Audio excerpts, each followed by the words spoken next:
Goeiedag. Baie welkom waar ons vandag 'n paar minute in Jesus se teenwoordigheid mag staan.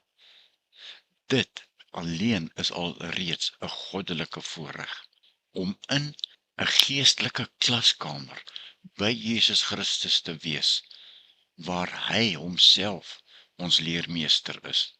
Vandag in hoofstuk 13 hoor ons Matteus se belangrike keerpunt in die evangelie van Matteus, né?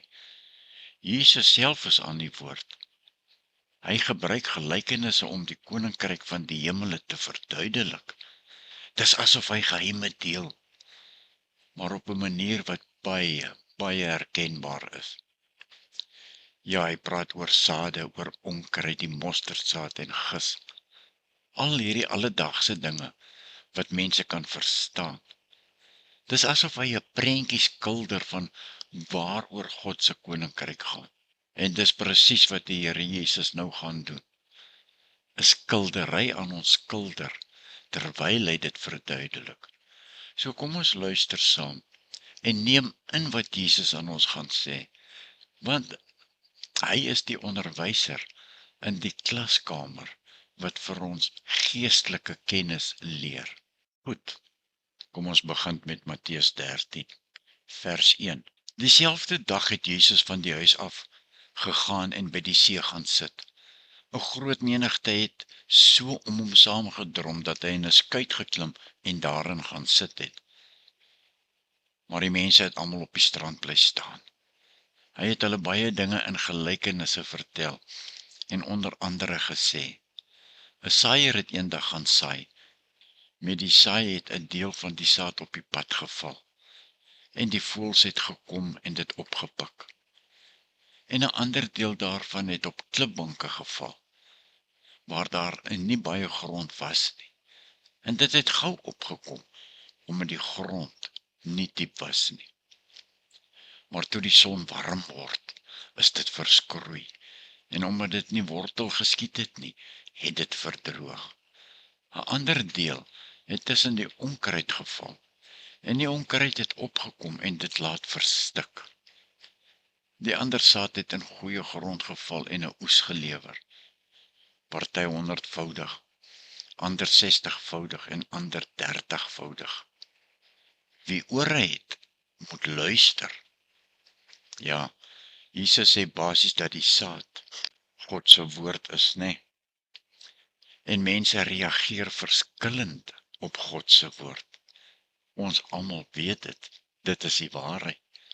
Sommige verwerp dit, sommige aanvaar dit, maar hou nie stand nie. Sommige word afgelei, en sommige ontvang dit werklik en hulle floreer. Nou, die eerste klomp saad wat Jesus van praat, val op die pad, en die Satan, die duiwel, gryp dit weg, soos die voëls wat die saad eet. Dit is mense wat hoor, maar nie verstaan of omgee nie. En die tweede klomp saad val op rotsagtige grond. Hierdie mense is aanvanklik opgewonde, toe hulle die woord van die Here hoor, maar dit het geen wortels geskiet nie. Wanneer uitdagings kom soos die skroeiende son of 'n bergprobleem, dan val hulle net weg. Die derde klomp saad val tussen dorings, sorge, rykdom en baie ander afleidings. En dit verstik die woord, want daar is nie 'n werklike erns om die woord te lees, om sodoende God met hulle te hoor praat nie. En dit word onvrugbaar. Moet die Heilige Gees kans kry om met jou te praat, as jy nie na God se woord met opregte erns wil lees nie. Eerder tyd vir baie wêreldse dinge as tyd vir God, is 'n inspreking in hulle harte, en die vierde groep saad val in goeie grond. Hierdie mense hoor, hierdie mense verstaan, hierdie mense is die mense wat vrugte dra. Sommige 30, sommige 60, sommige 100 keer meer as wat gesaai is. Ja, dit gaan alles oor hoe mense op God se boodskap reageer. Hoe reageer jy op God se boodskap? En dan hoor ons wat Jesus sê, die doel van die gelykenisse vanaf vers 10. vers 10 en 11. Luister nou mooi. Ek dink hierdie is die eerste paar woorde wat Jesus praat, wat diep lê. Sommige gaan dit verstaan en ander gaan dit nie verstaan nie. Dis die verskillende sade wat Jesus van praat. Vers 10 tot 12. Die disippels het vir Jesus kom vra, hoekom gebruik u gelykenisse as u met die mense praat? En hy, Jesus, het hulle geantwoord, aan julle is dit gegee om die geheime van die koninkryk van die hemel te ken, maar aan hulle is dit nie gegee nie. Vers 12. Wie het, vir hom sal nog meer gegee word, en hy sal 'n oorvloed hê, maar wie nie het nie, van hom sal ook die bietjie wat hy het, weggevat word. Wat sê dit nou vir ons? En wat beteken dit wat Jesus in vers 12 nou net vir ons gesê het? Wie het, vir hom sal meer gegee word. Dit beteken ten sterkste eerste nie. Wie geld het, gaan meer geld hê nie. Wie baie karre het, sal meer karre hê nie. Wie 'n groot huis is, gaan groter huise hê nie. Dis absoluut nie wat dit beteken nie. Dit beteken ten sterkste. As jy gebruik wat God jou gegee het, dinge soos geloof, begrip, geleenthede, dan sal jy meer kry as jy soek. Dan sal jy al hoe meer openbarings ontvang. Dis hoekom Jesus gesê het, soek eers die koninkryk van God en al hierdie dinge sal bygevoeg word. Maar wie nie het nie, selfs wat hy het sal weggeneem word. As jy nie gebruik of waardeer wat God gegee het nie, sal selfs dit verlore gaan. Dit gaan oor responsiviteit. Hoe jy op God se woord reageer, bepaal wat jy kry.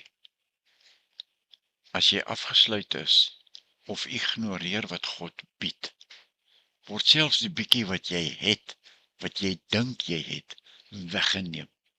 Dis soos om 'n geleentheid deur jou vingers te laat glip. Dink so daaraan, hè. As jy 'n vonk geloof het, en jy koester dit, en jy pas dit op, en jy hou dit vas, sal dit in 'n vlam groei wat sterk brand. Maar as jy dit verwaarloos, dan sal dit uitdoof. Net hierdie verklaring van vers 12, land dit in jou hart, maak dit sin vir jou. Wie het, vir hom sal meer gegee word. Vers 13, om hierdie rede praat ek met hulle in gelykenisse, sê Jesus, omdat hulle kyk, maar nie sien nie, en hoor, maar nie luister en verstaan nie. In hulle geval word die profesie van Jesaja vervul wat sê, julle sal hoor en tog niks verstaan nie. En kyk en tog niks sien nie. Hierdie volk se verstand is afgestomp. Hulle het hulle ore toegedruk en hulle oë toegemaak, sodat hulle nie met hulle oë kan sien en met hulle ore kan hoor en met hulle verstand kan verstaan en hulle bekeer. Ek, die Here, hulle gesond maak nie. Maar julle oë is bevoorreg dat hulle sien en julle ore dat hulle hoor. Vers 17, dit verseker ek julle. Baie profete en gelowiges wou graag sien wat julle sien, maar het dit nie gesien nie. En hulle wou graag hoor wat julle hoor, maar het dit nie gehoor nie. Ja, Jesus se disippels het hom gevra hoekom hy in gelykenisse praat, en Jesus het dit verduidelik, soos ons nou net gelees het.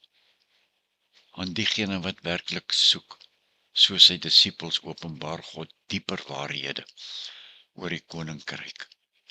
Maar vir ander is dit asof hulle aan die buitekant is en inkyk.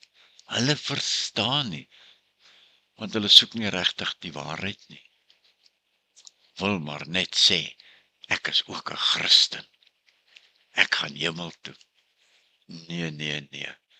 Moenie 'n fout maak nie. Jesus sê self daar's 2 paaie om te loop, die smal pad en die breë pad. En net hulle wat op die smal pad is, sal in die hemel ingaan. Die ander sal verlore gaan. Jesus haal Jesaja aan en hy sê dat mense hoor maar nie verstaan nie, nê. Hulle sien maar nie waarneem nie. Hulle is soort van geestelik dowe, gevoellose mense. Maar hy sê vir sy disippels, hulle is gelukkig, omdat hulle dinge sien en hoor, wat baie profete en regverdige mense wou sien, maar nie die kans gekry het nie.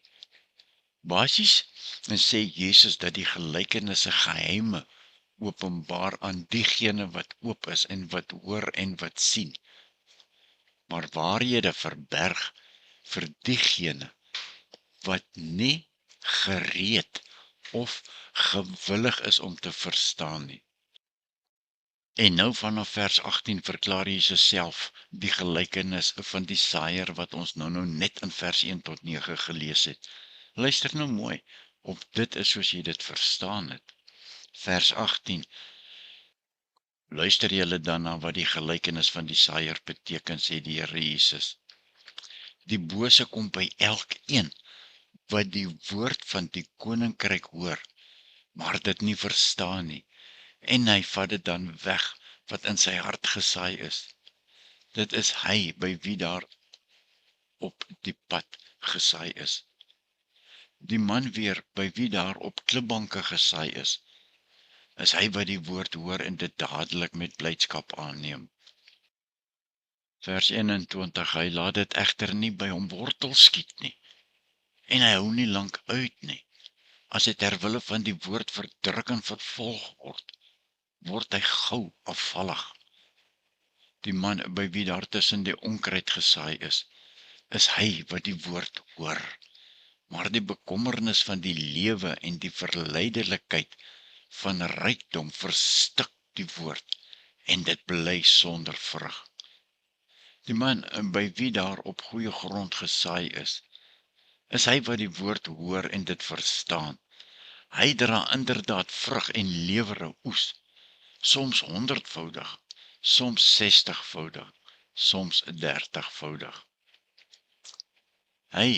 Jesus het nog 'n gelykenis aan hulle voorgehou en gesê, die koninkryk van die hemel kan vergelyk word met 'n man, wat goeie saad op sy land gesaai het. Een nag, toe die mense slaap, het sy vyand gekom en onkruid tussen die koring gesaai en verdwyn.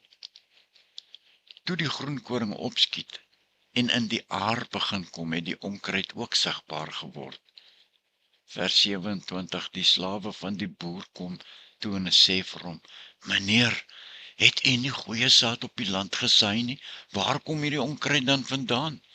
Hy antwoord hulle, dit is 'n vyand se werk. Die slawe sê toe vir hom, wil u hê, ons moet dit gaan uittrek? Nee, sê hy, as julle die onkruid nou bymekaar maak, sal julle die koring saam uittrek. Vers 30, laat albei saam groei, tot met die oes. In die oestyd sal ek, vir die wat oes, sê, maak eers die onkruid bymekaar, en bind dit in bondels, om dit te verbrand, maar bring die koring na my skuur toe. Vers 31, hy het nog 'n gelykenis aan hulle voorgehou en gesê, die koninkryk van die hemel is soos 'n mosterdsaadjie wat iemand gevat en in sy land geplant het. Vers 32, dit is die kleinste van al die soorte saad, maar as dit uitgegroei het, is dit groter as die tuinplante en word dit 'n boom, sodat die voëls in sy takke kom nes maak. Klein begin. God se koninkryk begin klein, soos Jesus se bediening met die handjievol volgelinge. Jy onthou mos daai eerste paar volgelinge toe hulle vis gevang het, die disippels, né? Dit gaan oor hoe iets kleins met God se krag enorm groot kan word. Vers 33. Hy het hulle nog 'n gelykenis vertel. Die koninkryk van die hemel is so suurdeeg wat 'n vrou gevat en in 'n groot skottel meel ingewerk het, totdat dit heeltemal deursuur was. En dan kyk ons nou hier van vers 34 af na die gebruik van die gelykenisse, né? Vers 34. Al hierdie dinge het Jesus die mense in gelykenisse geleer. En sonder 'n gelykenis, ek herhaal dit, en sonder 'n gelykenis het hy hulle niks geleer nie. So moes vervul word wat die Here deur 'n profeet gesê het. Ek sal gelykenisse gebruik as ek praat. Ek sal bekend maak wat geheim gebly het van die skepping af. Ja, en nou weer eens, hele rukkie na die tyd, nou kom die verklaring van die gelykenis van die onkruid. Vers 36. Daarna het Jesus van die mense af weggegaan huis toe. Sy disippels kom toe by hom en vra: "Verduidelik tog vir ons die gelykenis van die onkruid in die land." En Jesus antwoord: "Hy wat die goeie saad saai is die seun van die mens. Die saailand is die wêreld. Die goeie saad, dit is die mense van die koninkryk. Die onkruid is die aanhangers van die bose. Die vyand wat die onkruid saai, is die duiwel. Die oes is die volëinding van die wêreld. Die wat oes is die engele." Vers 40, soos die onkruid bymekaar gemaak en met vuur verbrand word, so sal dit by die volëinding van die wêreld wees. Die seun van die mens sal sy engele stuur, en hulle sal uit sy koninkryk verwyder almal wat ander mense in sonde laat val, en almal wat die wet van God oortree, en sal hulle in die brandende oond gooi. Daar sal hulle huil en op hulle tande kners. Dan sal die gelowiges in die koninkryk van hulle Vader skitter soos die son. Wie ore het, moet luister, sê Jesus. Met die koninkryk van die hemel gaan dit soos met 'n skat wat in 'n saailand onder die grond lê. Wanneer iemand dit kry, maak hy dit weer toe. En omdat hy baie in sy skik is, gaan verkoop hy alles wat hy het, en hy koop daardie stuk land. Met die koninkryk van die hemel gaan dit soos met 'n handelaar, wat soek is na goeie parels. As hy 'n waardevolle parel raakloop, gaan verkoop hy alles wat hy het, en koop die parel. Verder gaan dit met die koninkryk van die hemel soos met 'n treknet, wat in die see gegooi is, en allerhande soort vis vang. As dit vol geword het, sleep hulle dit op die strand uit en gaan sit om die goeie vis in mandjies bymekaar te maak. Maar die onbruikbares gooi hulle weg. So sal dit by die volëinding van die wêreld wees. Die engele sal uitgaan en die slegtes skei van die goeies, en hulle in 'n brandende oond gooi. Daar sal hulle huil en op hulle tande kners. Ja, en dan kyk ons na die ou en nuwe skatte. Vers 51, verstaan julle al hierdie dinge, vra Jesus. Ja, antwoord hulle hom. Hy sê toe vir hulle, so is elke skrifgeleerde wat 'n leerling word in die koninkryk van die hemel, soos 'n huiseienaar wat uit sy voorraad nuwe en ou dinge tevoorskyn bring. Ja, Jesus word mos in Nasaret misken, hè.